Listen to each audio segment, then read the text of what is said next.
So if we could just go around and introduce ourselves. You all know me, so I'm PJ, founder of the X Gyms, and kind of known recently by some of my members as the keto guy because I've studied it a lot. I'm certainly no expert, but I guess more than they are, and so they call me the keto guy.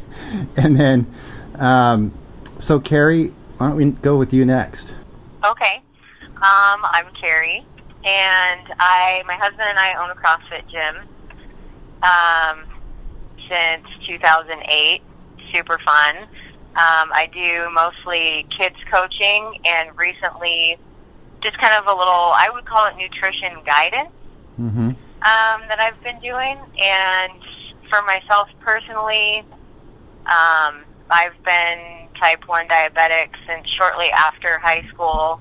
And I've done all the dietary stuff, just kind of been my own guinea pig in that aspect. And the way that I came to know PJ was through a friend who was like, oh, you're doing keto, you should talk to PJ because he's the keto guy. So, yeah, that's just a little short story for me anyways. So Carrie and I talked on the phone and talked about a lot of good stuff and had a great conversation and learned from each other, but there were some things that we couldn't answer. And so then I was thinking, well, you know, my cousin Russ is well versed in all this. He's type 1 as well. And anything that the three of us couldn't answer, Dr. Jody probably could, because and Jody, why don't you go next? Introduce yourself and what you do. Okay. So I got diagnosed with type 1 when I was 7, so that was 37 years ago. Then I became a holistic physician. I went to Bastyr in Seattle, and then I started an online type 1 diabetes consulting business. So the bulk of my life is spent talking to patients all over the world on the phone. I don't become their doctor because I don't write their scripts or order their labs. I just give them knowledge on how to, thrive with type 1. And then I got a CDE, a Certified Diabetes Educator. I took that exam last year, just frankly for credibility. I certainly didn't learn anything. But I learned that anybody that takes a CDE knows nothing about type 1. Yeah. Yeah. I believe it. Yeah. It was like, is Humalog fast-acting, slow-acting, oral medication? Oh, man. I was like, oh, my God. Oh, my God. So, that's me. And Russ, how about you? I'm PJ's cousin. I got type 1 diabetes when I was 11, which is 31 years ago now. My undergrad is in sports science, and one of my companies is RussFit, which kind of sounds like CrossFit, which conveniently gets mistaken a lot on the radio. So I get some traffic from people mistaking RussFit for CrossFit. They say, what do you do? And then I say, well, I take you in. We do a half-an-hour personal training session at my personal training studio. Kick your butt, make you sweat and swear, and then send you home. I'm also on the diabetes education committee for the local, two of the local hospitals, and do presentations and lectures there, once or twice a year, as well as chat with customers who have diabetes who come in for training or just come in for some advice. Great. So thanks for everybody for being on here, and Dr. Jody for talking with us. So I want to pick each other's brains and just basically have kind of a conversation about type 1 and blood sugar and just geek out on all that stuff. And also just not only just learning stuff amongst ourselves here, but hopefully maybe we can use this as a podcast and help other people too. So I wanted to start. That sounds awesome. Thanks. And there's really no agenda here. It's just conversation and just geeking out and talking about what comes to mind. But Carrie and I were talking, and Carrie, if I remember right, MCTs seem to spike your blood sugar, and so we were talking, well, maybe there's something going on with your liver. Maybe MCTs, since the liver turns them into ketones, and MCTs by and large can't be stored. They're used for energy kind of like a carbohydrate. Maybe there's something going on there with the liver where it was kicking out sugar in reaction to processing those or something. But that's certainly something I couldn't answer. So I'm wondering if Russ or Jody, if you've heard of anything like that. Well, and I can give you... Oh, sorry. No, go ahead. I was just going to give you a little backstory as far, because you mentioned the liver. So I had twins 9 years ago, and that pregnancy was the only thing that was good about that pregnancy was my blood sugar. Like, I maintained, I think it was like a 5.2 A1C through the whole thing. And my doctors were really super happy about that. But my liver and my kidneys were, yes. Yeah, just let me pause. So for people that don't understand A1C, what would that mean? So an A1C it's a snapshot of your blood sugar over a certain period of time, like 3 months or whatever. So especially in multiple pregnancies, like you're going in every 2 weeks and they're running an A1C every 2 weeks, because you can have lows and highs and all of that. It's basically like an average, what your average blood sugar is. So, okay. And talking about geeking out on A1C. It's kind of a measure of how many spikes you've had over the last X number of days, depending on how long your red blood cells last. So, yeah. So, for you, it's probably not a good average. For the layman, it's a really good average. But people who do a lot of anaerobic stuff, I don't think it's any kind of an average. Well, so A1C does not know about spikes. A1C does not know about spikes at all. I mean, you can have an A1C of a 6 because you're constantly around 110, or you can have A1C of 6 because half the time you're 50 and the other half the time you're 150. So A1 actually huge downfall in A1C. It does not show the spike. Right? Is that what you? I thought. No, all the research I've done suggests that it's responsive to high blood sugar incidence, and that marker is placed on the hemoglobin. So that was all of my understanding of it. Yeah, no, I'm sorry that there's some things that I'm not very confident in. I just went to a huge diabetes conference in June, and there was hours spent on talking about how I just posted this actually on my professional Facebook page about what an inaccurate measure A1C is. Not only because it only shows an average, so you can have, like I said, you could have an average of super lows and super highs, or you could just have a nice middle line, but it's even more inaccurate than that. There are people that have A1Cs that are a 9 that actually have better blood sugar levels than people that have A1Cs of 8 because of our... Okay, we're on the same page then. Okay. So you were talking about your pregnancy and the A1C. Oh, so anyways, basically what I was trying to say is that I maintained a very normal blood sugar level. Like, rarely did I check my blood sugar during my pregnancy where it was above 85. Wow. Oh my God. Kidneys and my kidneys and my liver were freaking out. Completely freaking out. So I know, and I know that I do have lasting kidney damage from that. I went to naturopaths and I had biopsies and all sorts of stuff to try and figure out, like, what is going on with this person. She won the lottery when it comes to bad things happening to people when they're pregnant. So I would not be surprised at all if there was something different about my liver than there is with other people.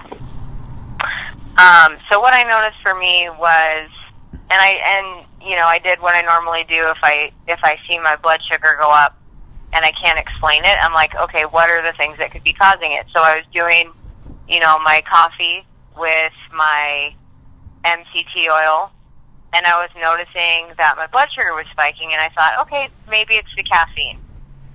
So I took the coffee out, for a week, and I did herbal tea with the MCT oil, and I was like, wow, it's still spiking. And then I was like, well, maybe I'll try to do just coconut oil and see if that's going to make a difference. So I did the coconut oil with the tea, and my blood sugar did not spike. It just stayed nice and steady. And then I was like, okay, well, I'll try it with, the next week, I'll try it with the coffee to see if it's the coffee that's doing it. And so the only thing that I found was, for me specifically, when I was using the MCT oil, that's when I was getting the spikes. Because when I do my coffee or my tea just with coconut oil, I don't get that same response. And I was wondering, what's up with that? And when you're doing the coconut oil with the coffee or tea, is it the regular coconut oil or expeller pressed? The expeller pressed is liquid. Is liquid even in the fridge. The regular coconut oil is a solid. No, just regular coconut oil. Okay. Yeah.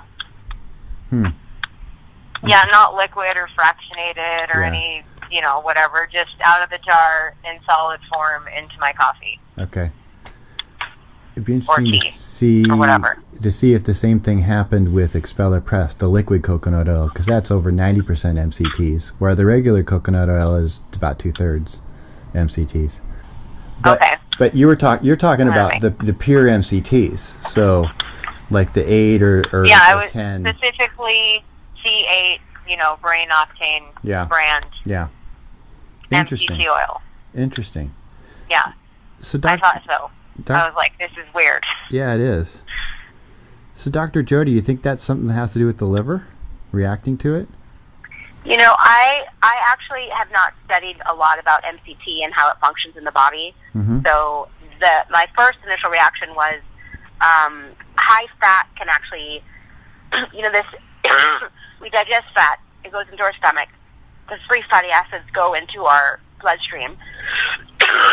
And then when you have that fat circulating in the bloodstream, you become more insulin resistant for a temporary period of time, which is why people, when they eat a super high-fat meal, can be high for anywhere from 8 to 24 hours afterwards, because it lasts way beyond digestion, because it's the effect of the fat circulating in the bloodstream creating insulin resistance. So at first I was like, well, high fat creates insulin resistance. So it's not like the fat turns into glucose. It just indirectly raises glucose because it weakens our insulin's ability to work. But the fact that you tried coconut oil and MCT oil, I have no idea. Mm-hmm. And what would be considered, like when you say high fat, like if somebody was going to have a high fat meal, what would studies show above 15 or 20 grams. I have some images of the slides that from the presentation I was at in June. Let me pull those up. Go ahead, and it'll take me a minute. Yeah. So the insulin resistance you're talking about is temporary until the fat is digested and out of the system. That's not a permanent condition like it is with people who, the standard American diet, eating tons of sugar every day, causing insulin resistance through the cells basically saying, I can't hear you anymore. Yeah, no, it's totally different. Yeah, it's a temporary, But it's not the term, digestion is not the correct term. If the fat has already been digested, it's now in the bloodstream circulating, waiting to be assimilated into wherever its new home is going to be. Gotcha. And so digestion, I think of, is in the stomach, but now we're not in the stomach at this point. We're in the bloodstream. Gotcha. So then in the bloodstream, until it's cleared, either used or stored, then it's temporarily causing this insulin resistance. Yes. Yeah. Mm-hmm. Yeah. Okay, interesting. Then would you not expect to see it level out or even drop, like a low blood sugar after that? Or does that just completely depend on the person and the activity? Well, no, it would just return to normal. So at the time that all the excessive fatty acids are fluctuating, you would need a temporary basal increase. But once that fat assimilates, then it goes back to normal. There wouldn't be any low involved, no. So fat, any kind of food is going to potentially raise insulin with somebody who has, fully functioning pancreas. But fat does it the least of anything. Well, you're talking strictly about insulin levels. in the non-diabetic raising from a food bolus there, right? Right. Yeah. Yeah. Because protein can turn into glucose too. Yeah. It's just a slower effect. Yeah, a whole big bolus of fat in a functioning pancreas will cause some insulin to be released, but not nearly as much as any other kind of macronutrient. That's definitely been my experience. Yeah, I would say the same for me too. Mm-hmm. Yeah. Like if I ate just protein by itself or just carbohydrate, but I would notice a much bigger difference than eating just fat. Yeah. So I'm looking at a graph right now. It says post-meal glucose concentrations for test breakfast with the identical carbohydrate content, but varying protein and fat quantities. Same insulin dose was given. So I'm looking at the graph, and let's see, time from meals. So all three have the same carb, but varying protein and fat. By 90 minutes, everybody has spiked, and then from 90 out to 300 minutes, which is 5 hours, the high-fat, high-protein person is still elevated. It looks like they're at about, well, this graph isn't very clear. Looks like they're at about 150. At 5 hours out, the high-fat, low-protein person is at, looks still elevated, but not as high as the high-fat, high-protein. The low-fat, high-protein is also slightly elevated, but a little bit lower than the high-fat. So the high-fat, low-protein person is higher than the low-fat, high-protein. And then all the way at 5 hours, the only person that comes back all the way to normal is the low-fat, low-protein. So just clearly showing that high-fat, high-protein is going to raise you the highest, and then high-fat, and then high-protein. So in this graph, it shows that high-fat actually is going to demand more insulin than the high-protein. But they didn't say how many grams of the fat or how many grams of the protein. I don't know. So that's, when you say demand more insulin, in a type 1, that person's going to need to inject more. Yeah, because the high-fat, low-protein meal actually, 5 hours out, the blood sugar level is slightly higher than the low-fat, high-protein meal. Because there's more fat floating around in the bloodstream, so it's temporary insulin resistance. Yeah. Interesting. Yeah. Now, I think it's a little bit dangerous to think, like, well, then that must mean the high-protein meal is better than the high-fat meal, right? Because, I mean, the body is so much more complex than, what does this meal do to my blood sugar? Yeah. And to be honest, the two data points, the one that's way high up is high-fat, high-protein. That's probably up to, I think, 150. And then the high-fat protein and low-fat, high-protein, they're almost the same. It looks like the blood sugar difference is like 10 points or something. So it's almost the same. Are we talking for kind of the average type 1 diabetic, or are we talking about for athletes here? I have no idea who their subjects were.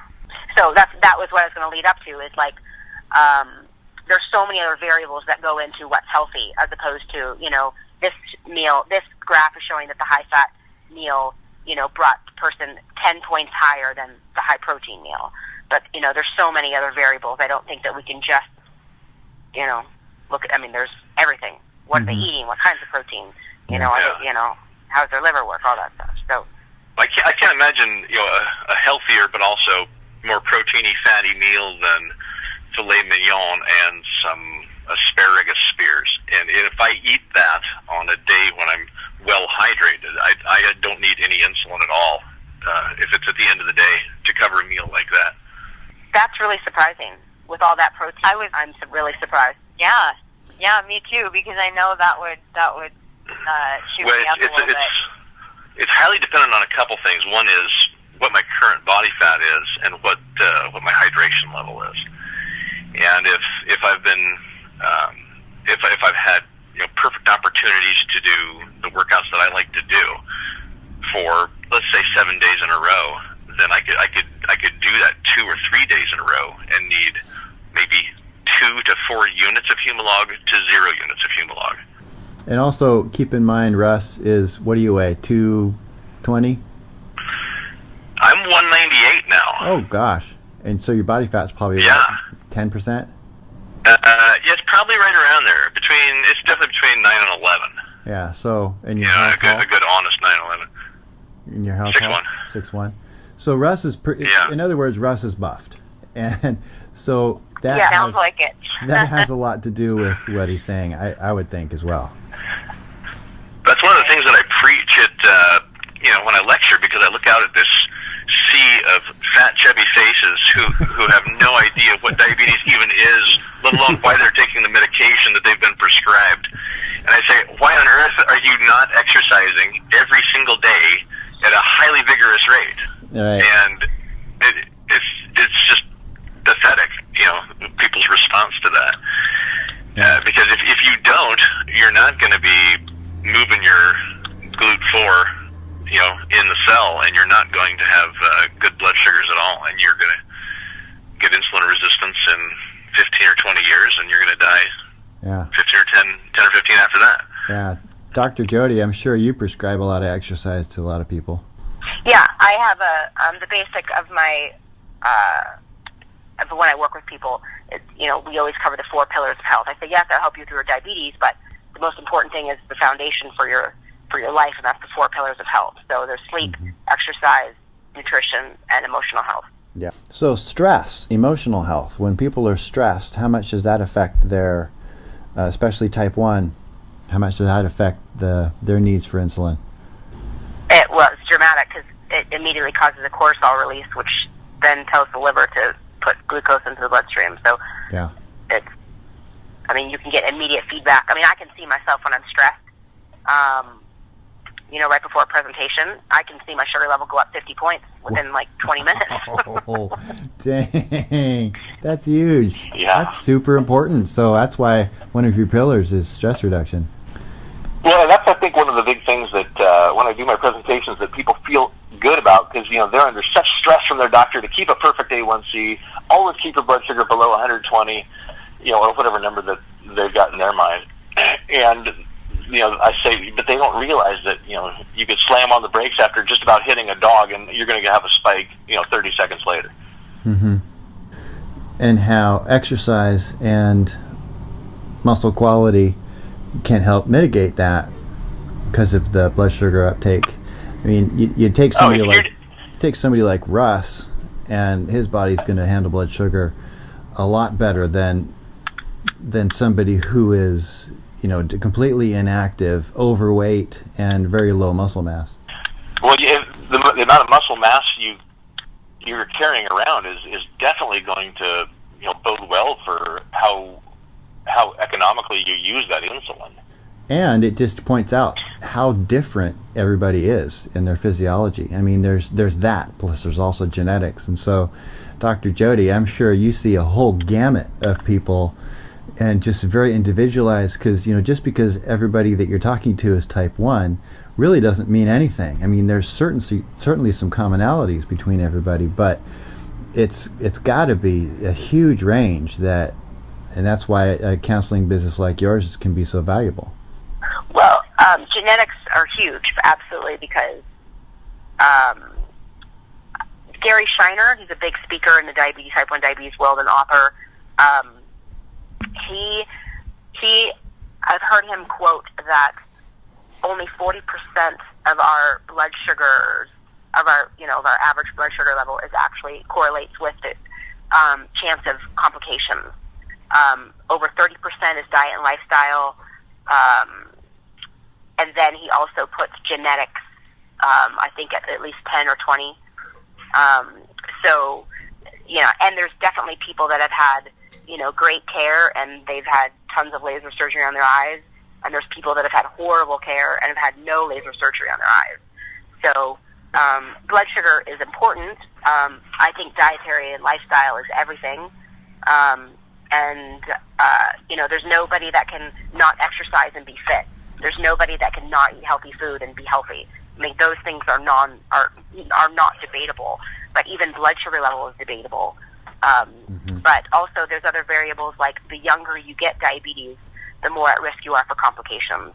If you get diabetes above the age of 18, you have a lower risk of complications. So there's so many variables involved with diabetes and blood sugar and genetics, but we need to focus on what we can control, which is diet and lifestyle for sure. Well, and of course blood sugar, but not as the only thing. And stress. Well, just look at the three of us here. One of us has no problem with MCT oil, affecting blood sugar, and another one does. Mm-hmm. Yeah, and that's interesting too when you talk about genetics. So my mom is type 1, and I think since she got diagnosed really late in life, everyone was completely blown away. She was 44. And people are like, there's no way she's type 1. She's got to be type 2. And they're like, I don't know what kind of test they did because I was a lot younger then and I wasn't type 1 at that point. But, and she has been super brittle from the day she was diagnosed. It's like, stuff that has worked for me as far as controlling my blood sugar, and I'll suggest it to her, just does not work for her. When she gets stressed, her blood sugar goes down. Like she doesn't get any. It's really interesting. That could be from an increase in heart rate, increasing the circulation of our insulin. So right. Using yeah, that, it's just. that I mean, energy. it's like night and day. So I've found that there's a huge range in people that still retain beta cell function. And it's definitely if you still have beta cell function, you are definitely at lower risk of complications. And obviously, if you have beta cell function, your numbers. So perhaps you have beta cell function and she does not. And it's not. We used to think that all beta cells would be dead by 1 year out or so, but that's not the case at all. And you can, of course, check that with a C-peptide test. Yeah. So what is the cutoff between where they diagnose somebody type 1? I mean, how much pancreatic function do you have to lose, beta cells do you have to lose before they say officially you're type 1? Well, now they're picking up anybody with autoimmune, antibodies against the pancreas.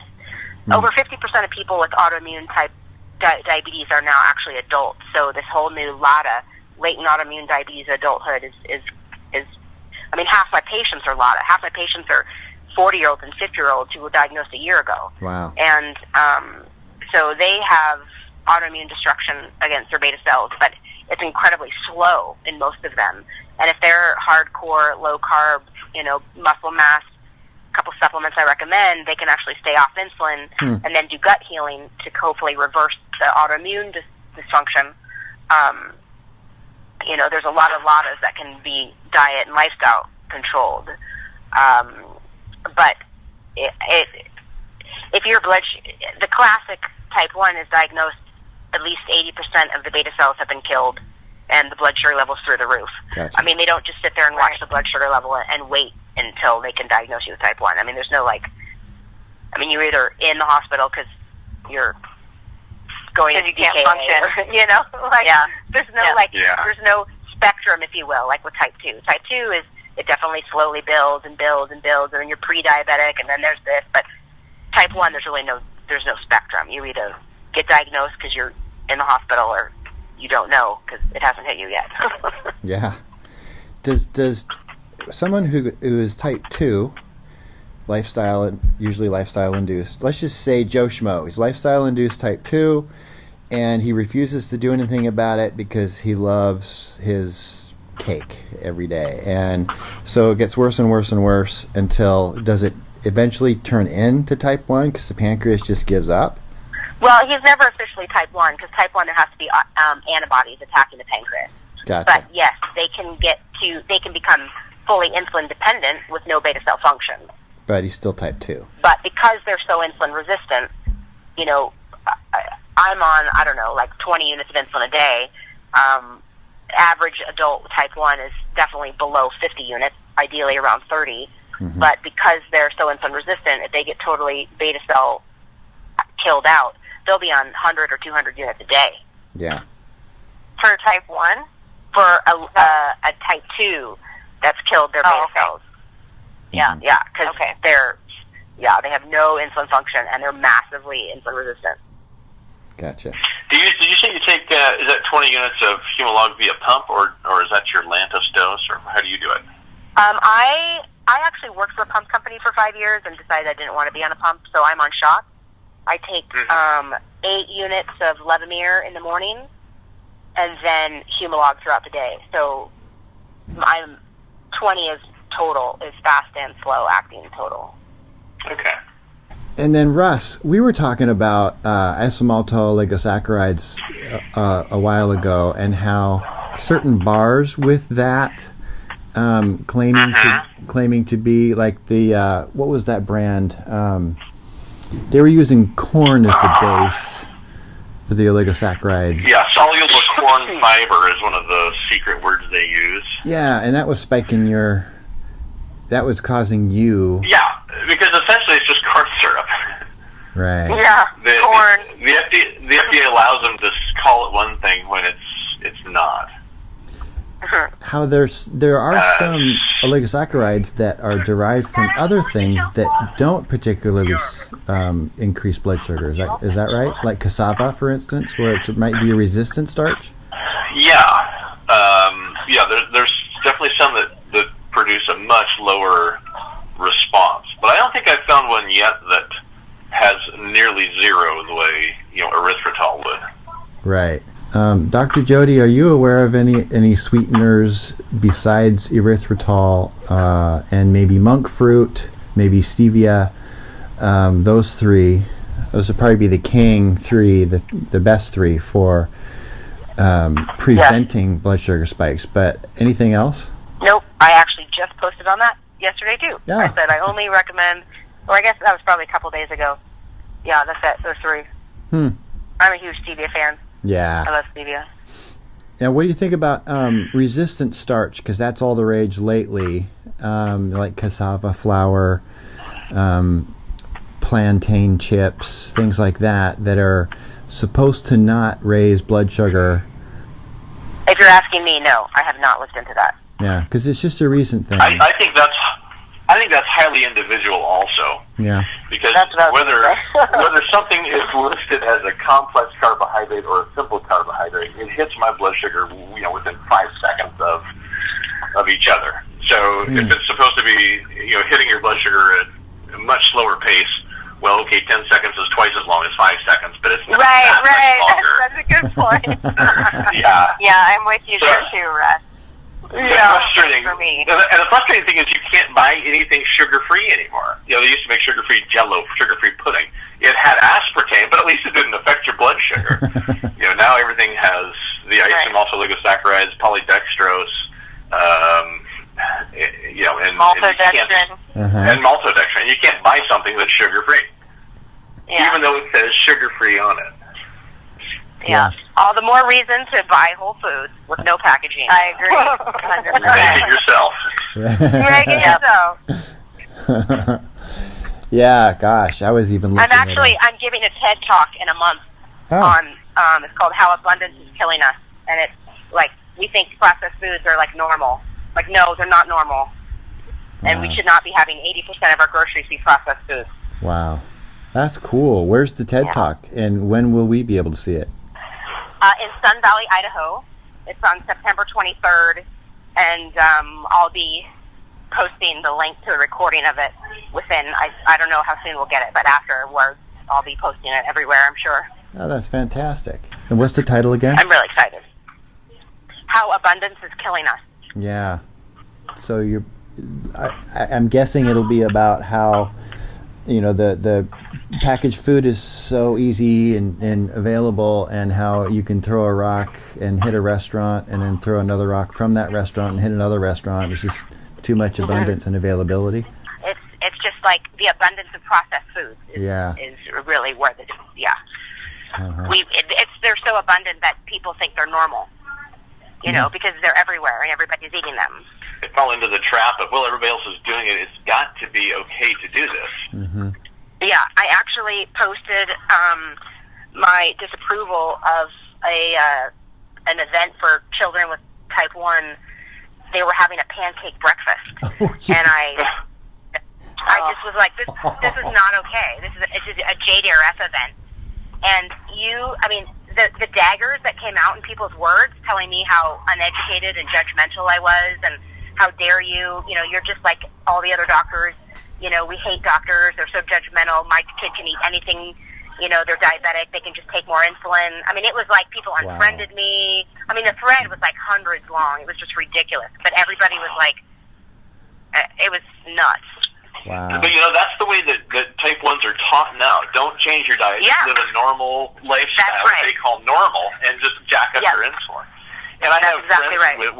with pumps. I don't use a pump either. I just do injections. And the people with pumps, everywhere they go, they eat more carbs, and they just dial it in because it's so much simpler than giving yourself a shot. Yep. That's truly the standard recommendation in standard medical practices. Eat whatever you want and cover. Wow. Well, and people seem to feel sorry. Like I was talking with this group at one hospital who said, you know, it's the most awful disease, you know, because you never get a day off. And I said, well, you don't get a day off from polio. You don't get a day off from quadriplegia. You don't get a day off from Lou Gehrig's disease. I said, diabetes is the simplest thing I can imagine. You know, of all the diseases on this list, I would rather have diabetes. You know, That's a great point. It's not that complicated, people, and it's not the worst thing in the world. And the parents will be like... What's that, Carrie? Yeah. Was that you? Go ahead. Oh, I was going to say, nobody wants to be that accountable for themselves, you know? Yeah. It's like, Yeah, and you're right talking about the parents. I have to actually care about, like, what I'm doing for myself. Uh-huh. Yeah. And people Well, don't it's understand soft that parents. concept. Yeah, I don't want to have to be hard on my kid. I don't want to have them to have to, you know, eat less candy than his brother does. Right. Right. Well, and then I'll be like, well, so who's buying this candy? And then the mom is like, well, you know, like, and then the mom is like, well, actually, I'm the one that loves pasta and bread, and I don't want to give it up, or, you know, like, it all comes out sideways. Like, if the parents, they're like, well, I can't get my kid to eat that way, and what they're really saying is, like, I'm not going to eat that way. Yeah.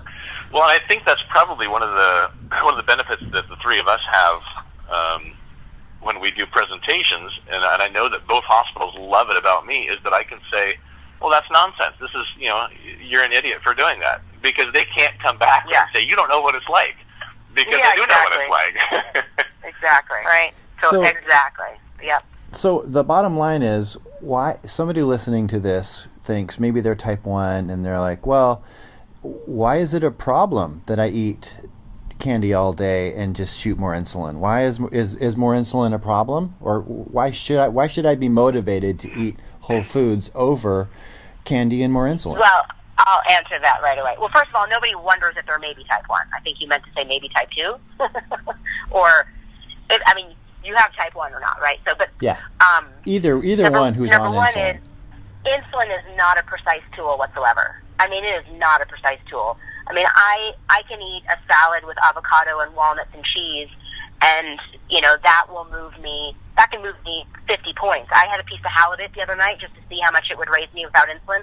It raised me 70 points. So, you know, you can take a bite of a candy bar and go up 100 points.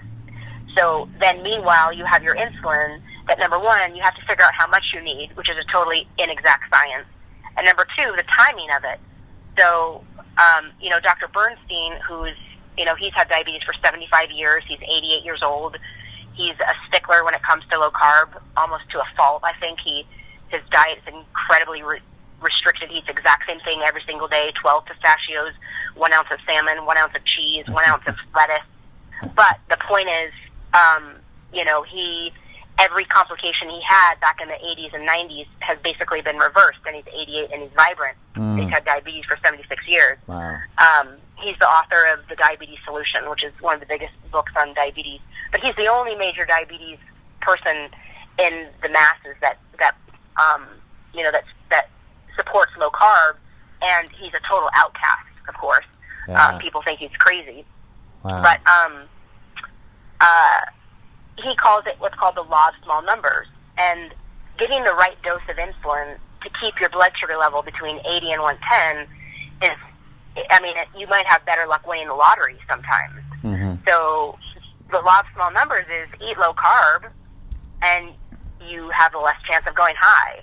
Eat low carb, you take lower doses, you have a less chance of going low.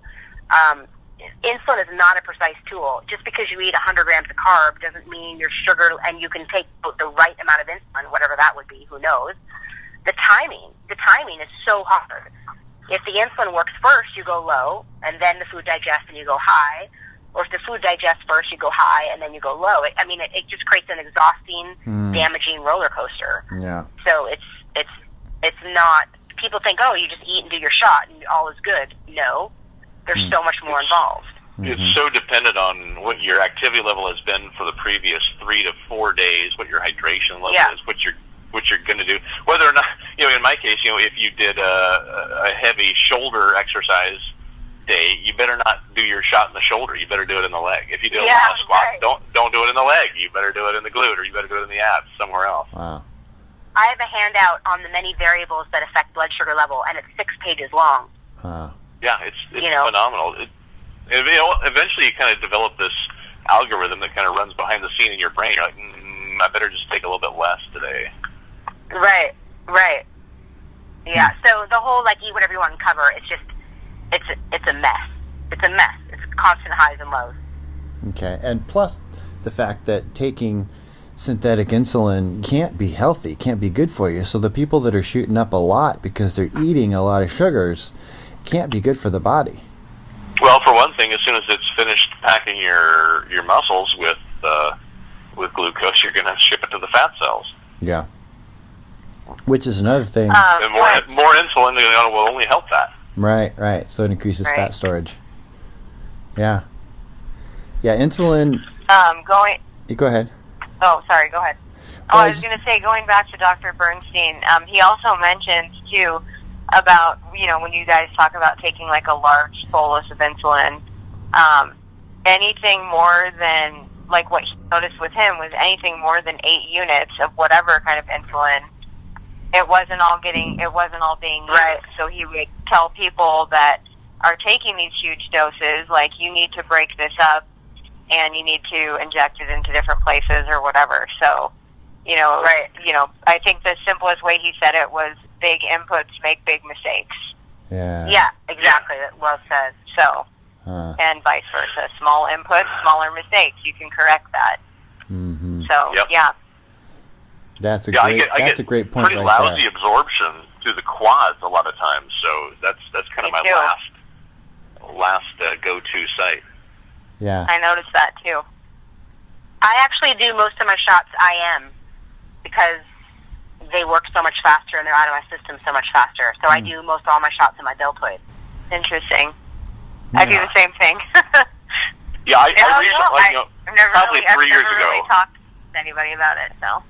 Well, 3 or 4 years ago, I started tapping the deltoids too, just because there was a little bit of scar tissue from 30 years of injections in the triceps, and and you can start getting a little bit in the abs too. So I just started moving things around and trying the deltoid, and that's what reminded me. One time, right after a big shoulder workout that night, I wasn't thinking. I took the shot in the shoulder, and my blood sugar crashed to about 30 before I even knew what was going on.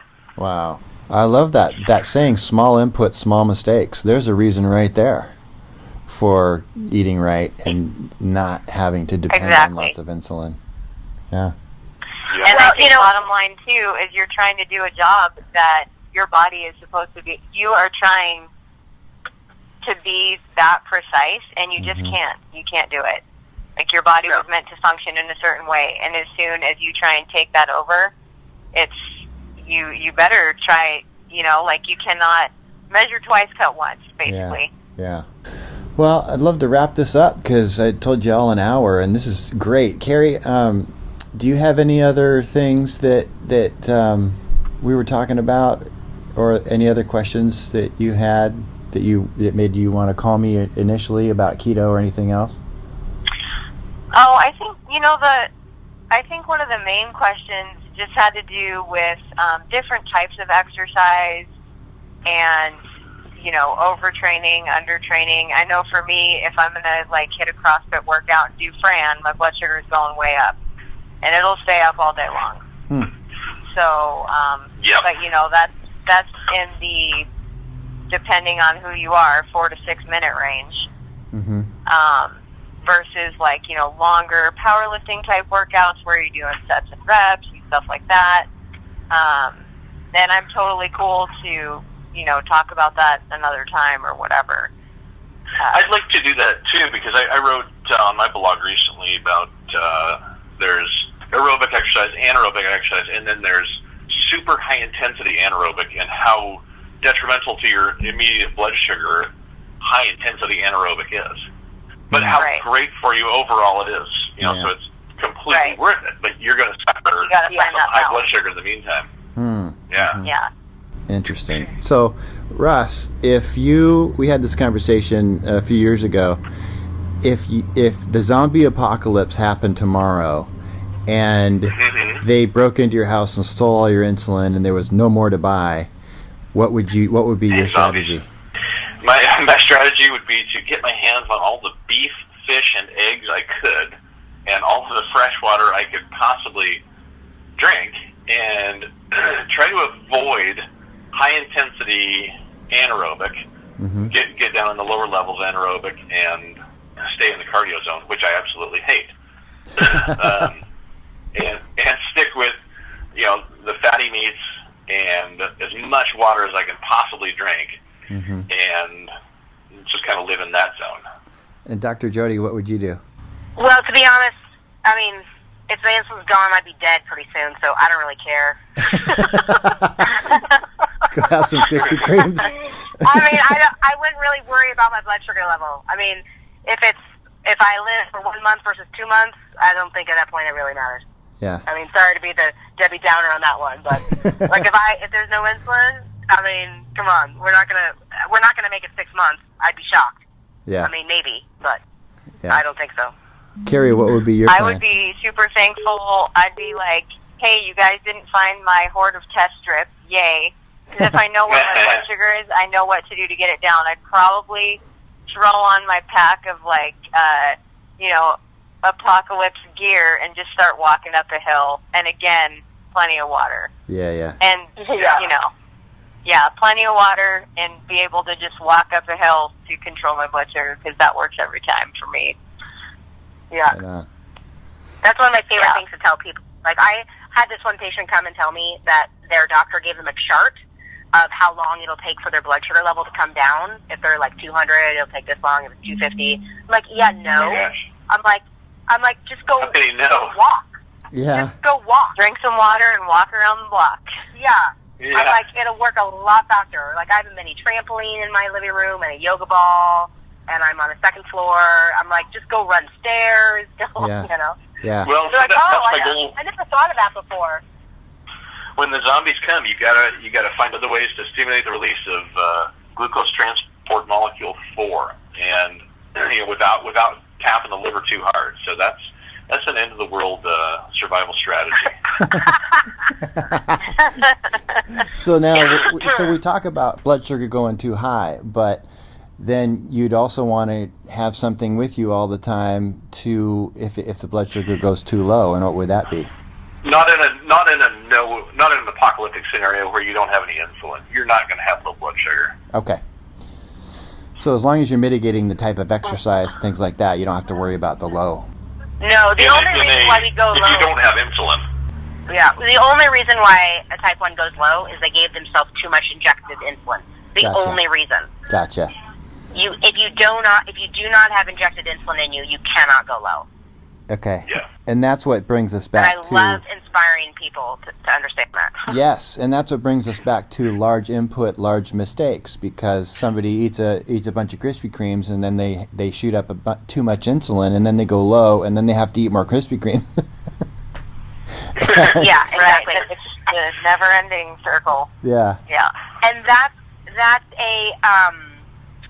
that's a really good point, because a lot of people are like, oh, you know, if your A1C is around 5.5 or 6, you must be having a ton of lows. Yeah. And it's not at all. There are studies that show the risk of low is pretty much universal. And frankly, the people that have the crazy blood sugar levels are giving themselves crazy amounts of insulin because they're eating crazy amounts of carbs. Yeah. And they're the ones with the high risk of lows. Yeah. You know, if we're only giving ourselves 1 unit at a meal, I mean, if I drop down to 65, I have like one glucose tab, and now I'm back up to 80, and I'm fine. Wow, that's great. Yeah, I think, too, for anybody who is type 1, like, whatever we decide to do with this conversation, if you haven't read Dr. Bernstein's book, it's the very first thing you have to do. You know, especially newly diagnosed people that are out of the hospital and have been told, hey, you can have pancakes and syrup for breakfast. Because that was definitely my situation. They're like, you can go to the movies with your friends and eat Skittles. And I was like, I'm going to read this book. Because all you need is more insulin. I have a insulin. really hard time with that. Yeah. Right. Yeah. Like, And the name of the book again? Dr. Bernstein's Diabetes Solution. Yeah. Yeah. It's a pretty intense. I mean, he's definitely a big engineer, science guy. Definitely great science, and he explains the biology behind a lot of it.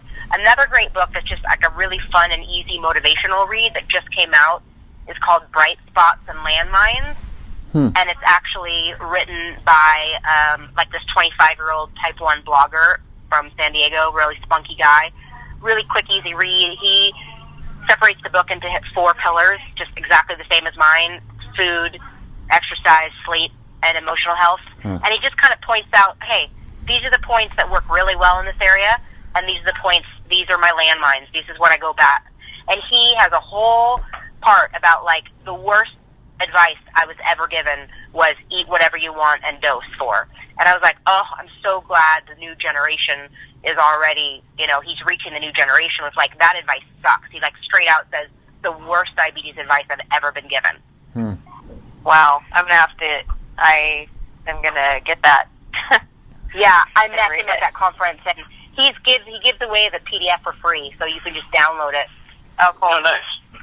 That's awesome. Yeah, that's fantastic. Well, thanks so much. Yeah, his name's Adam Brown. Adam Brown. Thanks so much for all your time, and I'll go ahead and make this into a audio and a YouTube and see how it turns out, and maybe we can help some people with this conversation. I sure had a lot of fun. I hope you did too. Yeah, me too. Yeah, thanks so much. Yeah. I gotta go check my blood sugar. Okay. You have to have a Dexcom. You can't tell me you have to have a Dexcom. I'm not selling out that kind of money. No, okay. You don't have coverage for it. No. I have one for, like, if I know I'm going to be traveling or, for example, like, you know, doing a week-long thing where I'm just going to be working a ton or whatever, I have one for those situations. Yeah. God, I love mine. If the price comes down, I definitely will. So your insurance doesn't cover it? Correct. Well, super nice to chat with all you guys. Yeah, you too. Thanks You so too. much. Yeah, you too. Thank you. All right. Yeah, thank you. I'll talk to y'all soon then. Okay. Bye-bye. All righty. Okay, thanks. Bye. Bye. Bye-bye.